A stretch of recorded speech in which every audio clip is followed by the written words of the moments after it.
A palavra de Deus, ela nos desperta para que nós venhamos crescer cada vez mais na sua presença. É importante também saber que a palavra de Deus que nos habilita. Também a palavra de Deus, ela vai nos limpar. Limpar de quê? Quando nós refletimos sobre a palavra, ela também nos leva a fazer uma autoanálise da nossa vida, uma autorreflexão. O próprio Jesus, ele chega para os seus discípulos, ele diz: vós já estáis limpos, limpo pela palavra que eu vos tenho ensinado. Isso traz ao nosso entendimento de que eles realmente mudaram as suas vidas de acordo com aquilo que eles estavam ouvindo. Eles foram mudando, deixando as suas velhas práticas e começaram agora prosseguir, trilhar um caminho que o próprio Senhor estabeleceu para eles. Então isso é maravilhoso. Eu quero trazer uma palavra para você hoje, para nós refletirmos, em Isaías capítulo 55, o versículo 8 diz assim, que os meus pensamentos não são como os vossos pensamentos, e os meus caminhos os vossos caminhos, porque os meus pensamentos e os meus caminhos são mais profundos do que os vossos caminhos. E isso entende que o nosso Deus, ele sempre vai estar em uma dimensão muito distante da nossa realidade no que se diz respeito os pensamentos que ele tem ao nosso respeito. O próprio Senhor fala que os pensamentos que ele tem a nosso respeito é pensamentos de bom, pensamentos bons e não pensamentos ruins. E os caminhos do Senhor, eles são muito mais profundos do que o nosso. E é justamente isso que o Senhor quer que nós tenhamos esta compreensão, tanto do pensamento quanto de caminho. Já imaginou se o homem tivesse um nível de pensamento igual ao de Deus? Tivesse essa dimensão de entendimento? Mas o que me chama a atenção é que o Senhor, com esse pensamento que está muito além do nosso e um caminho muito mais profundo do que os nossos, o Senhor, ele se relaciona conosco. O Senhor transmite a sua vontade, o Senhor nos conduz no caminho que ele mesmo estabeleceu. Eu entendo que o Senhor está falando para o profeta naqueles dias que os pensamentos de Deus em relação a eles eram um pensamento diferente. Que tipo de pensamento diferente? Um pensamento que o Senhor tinha para eles era para que eles se tornassem um povo, mas um povo que servisse, um povo que não se contaminasse, um povo que não viesse durante o dia estar servindo aos deuses e durante a noite eles buscavam Yahvé ou vice-versa. Porque nos dias de Oséia, o Senhor se utiliza desse pensamento do povo e mostra para eles, através da vida do próprio profeta Oséias, o que eles estavam fazendo com o Senhor. E o Senhor diz: durante o dia vocês vocês me servem, e à noite vocês se deitam com Astarotes, com Azeras, com Baal, e assim o Senhor foi narrando os tipos de Deus. E essa tipologia era justamente o casamento do profeta Oséias. Mas trazendo para Isaías, ele mostra qual é o pensamento que ele tem ao nosso respeito.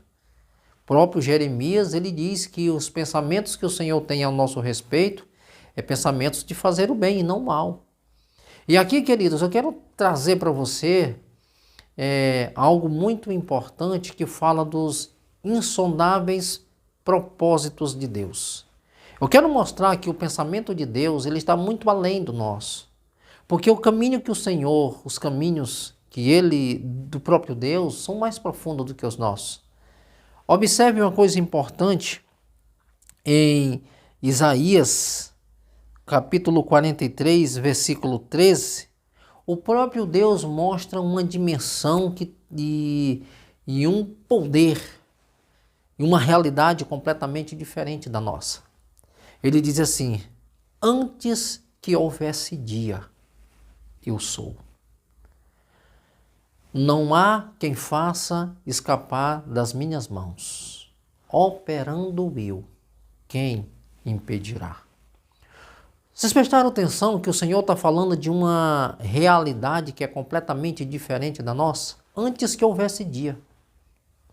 Ou seja, o Senhor está dizendo assim, antes que houvessem dia, eu já existia. Antes que existisse dia, eu já existia.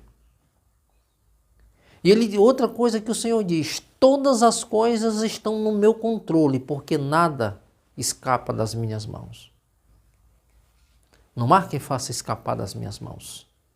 Uma outra questão que o Senhor mostra aqui, o seu poder e a sua soberania, que ele diz, agindo eu, quem impedirá?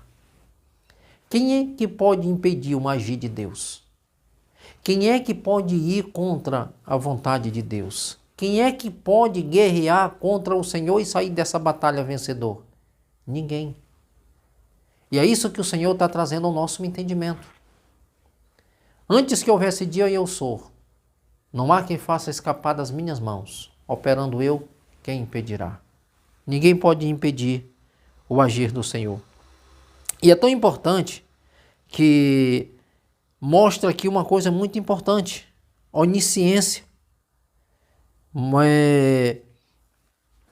Mostra justamente que esse Deus, ele sabe tudo. Ele é onisciente. Isso aqui são atributos. Por quê? Porque eu estou falando justamente de atributos da eternidade. É importante, antes que houvesse dia, Deus ele é eterno.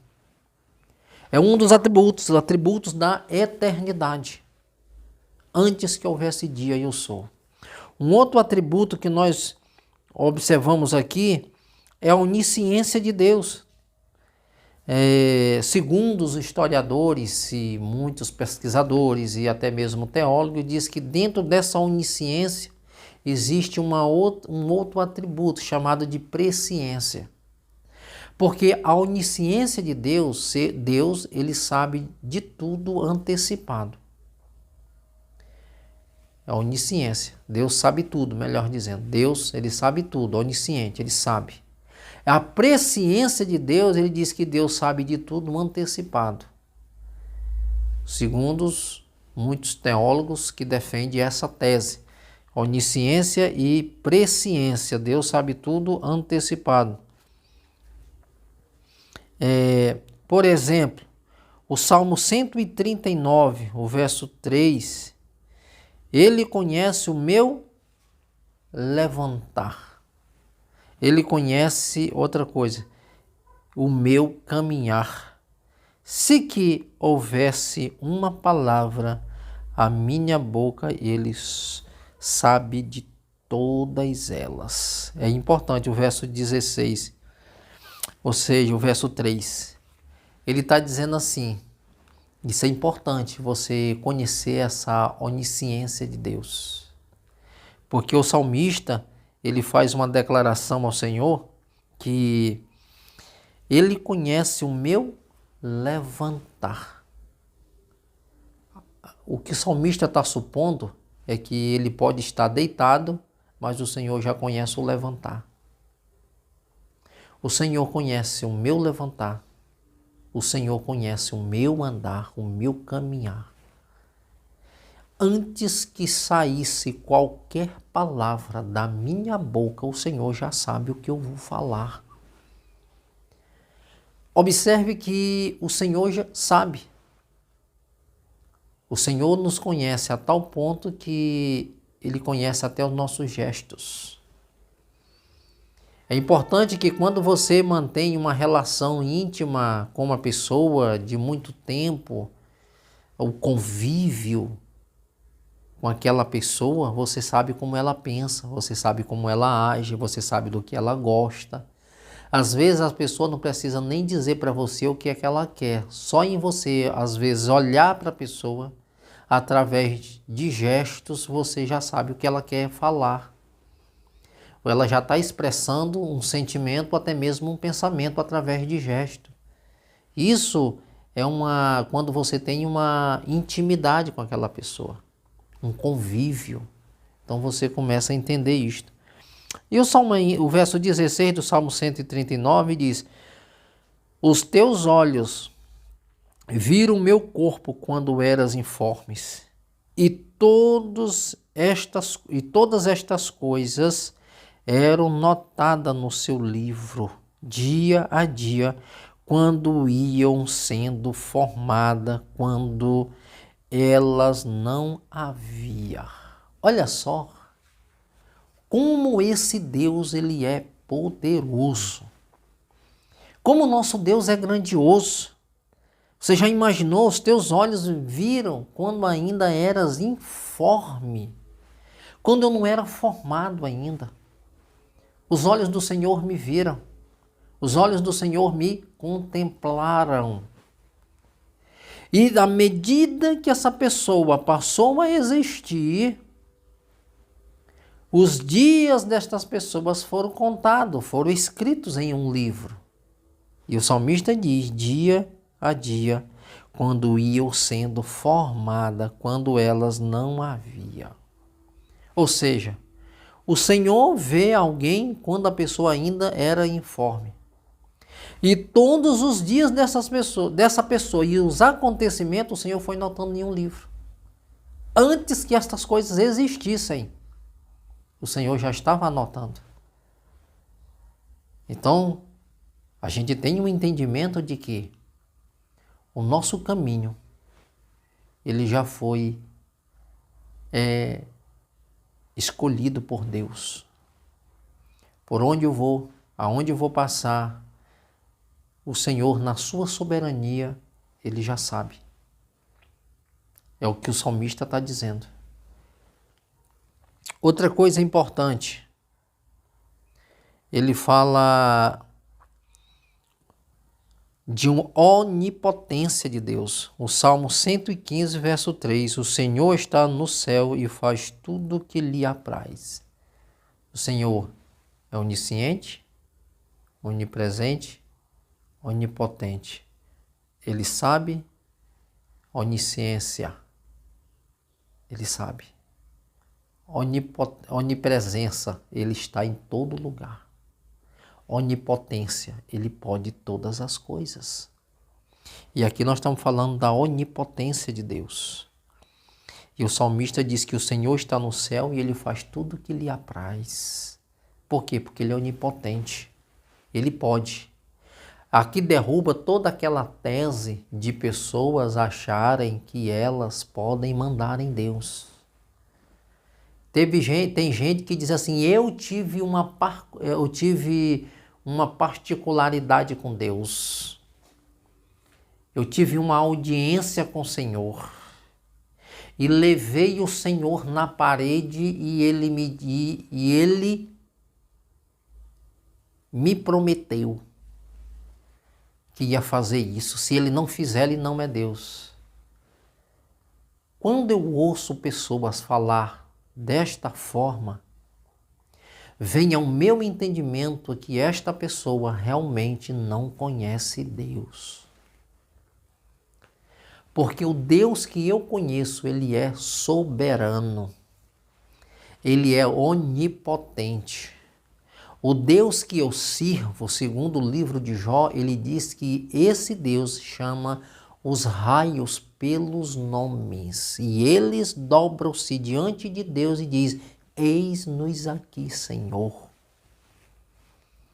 Quem é um corajoso que tem coragem de chamar um Deus, de levar um Deus na parede, um Deus que chama raio pelo nome? Eu não tenho essa coragem. Porque em relação à minha pequenez e à soberania de Deus, eu tenho que orar todos os dias para que eu não seja fulminado por esse Deus. Porque se Ele quiser, Ele pode. Ele é onipotente, Ele pode todas as coisas. E não há nada que eu possa fazer quando esse Deus se levanta para agir. Não há nada. Olha só.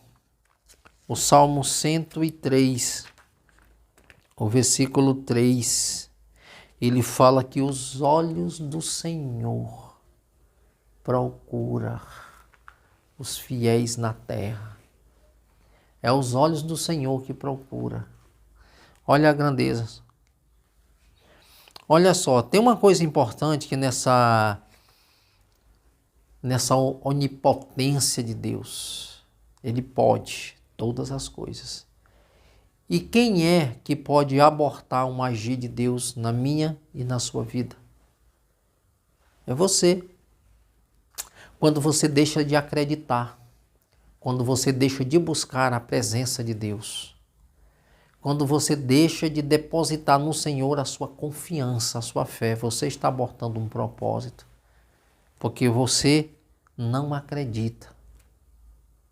Porque o importante é você crer. A Bíblia diz, se creres, verás a glória de Deus, mas se não crer, não vai ver. Então estou abortando. Segundo, Deus, ele é sempre, ele vai deixar um sinal do seu propósito para você. E é tão importante que Deus, ele fala de muitas formas. Deus, ele sempre vai deixar para nós um sinal para que nós possamos contemplar, ver. Tem muitas pessoas que têm sinais de Deus através de sonhos. Outras pessoas, elas têm muitas visões, né? Então são as formas que Deus deixa sinais para que mantenham esse relacionamento. E é tão importante que no Gênesis capítulo 12, versículo 1, o Senhor diz para Abrão, sai da tua casa, da casa do teu pai, e é tão importante da tua parentela. O propósito estava claro, claríssimo. Como assim? O Senhor disse, sai da casa do teu pai, do meio da tua parentela, vai para um lugar que eu te mostrarei. Qual é o sinal aqui? Sai da casa do teu pai, do meio da tua parentela. Porque aquilo que eu quero revelar para você é para você. E talvez o que eu tenho para te entregar a você, às vezes eles não vão compreender. Eles não vão entender o processo. A visão é para você. Então se aproprie. Olha só. E é tão interessante que o escritor aos Hebreus, ele escrevendo no capítulo 11, no versículo 8 de Hebreus, ele diz assim, e Abraão saiu sem saber para onde ia. Ou seja, Deus, ele não mostra os detalhes. O que Deus quer que nós obedecemos. E o Senhor disse, sai da tua terra, no meio da tua parentela, da casa do teu pai. Vai para um lugar que eu te mostrarei. O ponto é sair. E o Senhor, na caminhada, o Senhor ia revelando-se. E o escritor aos Hebreus diz que Abraão saiu sem saber para onde ia. Ele simplesmente acreditou na voz do Senhor. Ele se tomou posse e ele começou a trilhar um caminho que o próprio Deus estabeleceu para ele. Outra coisa importante aqui que nós devemos observar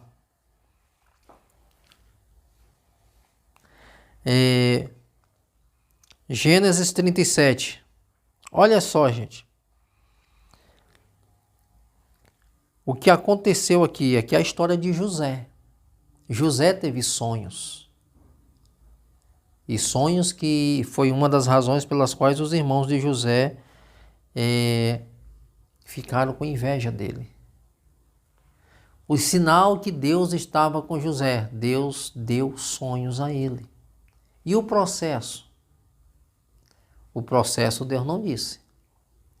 O Senhor disse para Abraão, sai da tua terra, do meio da tua parentela, da casa do teu pai. Vai para um lugar que eu te mostrarei. O escritor Hebeu diz, Abraão saiu sem saber para onde ia. Deus não deu detalhe. Gênesis 37, olha aqui, descendência de Abraão. O Senhor dá sonhos a José. Lindo sonhar, né? Lindo saber que vai ser líder dos irmãos. Ele sonha com o sol e com a lua. O pai interpreta, diz: tu vais ser senhor até de mim, da tua mãe. Que sonho é esse, menino? Só que o Senhor, ele não disse para José o processo para ele poder chegar à conclusão desse sonho. José foi odiado pelos irmãos. José foi vendido pelos irmãos. José foi parar na casa de Potifar. Para quê? Primeira coisa que eu observo aqui, que José saiu da casa dos seus pais. Foi para a casa de Potifar. E uma coisa importante aqui, ele foi conhecer na casa de Potifar o que é autoridade. Administrar riqueza. Esse é o processo. Às vezes as pessoas querem as bênçãos, mas não querem passar pelo processo. Você precisa passar pelo processo para que você possa alcançar o propósito. Deus te deu uma visão. Só que o importante é a gente entender que às vezes Deus nos dá a visão e a pessoa já quer se abraçar logo com a bênção. Calma aí. Eu estou falando que Deus está dando sinais. Você que está me ouvindo aí, Deus está te dando sinais. E você precisa compreender estes sinais. O processo vai depender da tua disposição de sair. O processo pode ser até doloroso. Mas não te preocupe, Deus está cuidando de você. O Senhor está no controle. Ele está no comando. Que foi que disse que no trajeto de Abraão ele não teve dificuldade? Muitas dificuldades. Enfrentou muitos reinos. Venceu. Mas o Senhor estava com ele. O Senhor fez pai de nações. José recebeu sonhos de Deus. Se maravilhou, se alegrou. E o processo foi doloroso. Foi vendido. Ele soube o que é ser abandonado, o que é ser vendido. Solidão. Foi para a casa de Potifar saber o que é autoridade. Administrar a riqueza. Observe algo importante. Muito importante. Por quê? Porque o Senhor estava habilitando ele para administrar posses, grandes riquezas, não apenas na casa de Potifar, mas governar um país, ser um monarca com grandes responsabilidades. Ele tinha que ter uma vasta experiência num assunto, porque haveria 7 anos de seca. E ele deveria administrar esses anos para que o povo não viesse perecer. Observe, irmãos, era o mundo inteiro que estava dependendo de uma boa administração. Porque Faraó deu poderes a José. Nos 7 anos bons, guardar alimentos. E é tão importante esse processo que ali era a partir da questão do ambiente, dos recipientes, até na questão do armazenar, tudo tinha que ser supervisionado e tinha que ser algo de qualidade. São 7 anos guardando grãos para dos próximos, findando os 7 de bonança, começando os 7 de grande seca, tinha que ter mantimento. Então o negócio não é fácil. O processo é doloroso. Mas o importante é que Deus está no controle. Outra coisa aqui. Davi, no Salmo, ou seja, em 1 Samuel 16, a gente vai observar algo extraordinário. Deus habilitando Davi. Deus ungiu Davi. Qual foi o primeiro obstáculo de Davi? Golias. Matou Golias. Parece que foi tudo bem. Só que depois ele sofreu perseguições de Saul. Davi foi parar na caverna de Adulão, se escondendo para não morrer. Foi injustiçado, foi acusado de coisas que ele não fez, mas ele foi suportando o processo. Mas ele foi ungido, mas para sentar no trono ele passou por um processo. E assim, queridos, muitos homens de Deus passou por este processo. Então, se nós fôssemos falar dos outros, o vídeo ia ficar muito grande. Mas nós vamos parar aqui, porque assim como Davi passou por este processo, nós vamos observar Daniel na Babilônia, passou por este processo para ser um monarca na Babilônia ali, governar, ser um dos satrapas. Ele passou por muitas humilhações, foi jogado em cova de leões. Nós vimos os 3 companheiros dele, foram jogados na fornalha de fogo. Tudo isso é superando os limites para que Deus pudesse ser glorificado na sua vida. Queridos, que Deus te abençoe, que esta palavra de reflexão ela fique guardada no seu coração e você possa assim estar crescendo cada vez mais. Entenda, Deus tem um chamado na sua vida. Ele tem propósito para você, mas você vai passar também por este processo.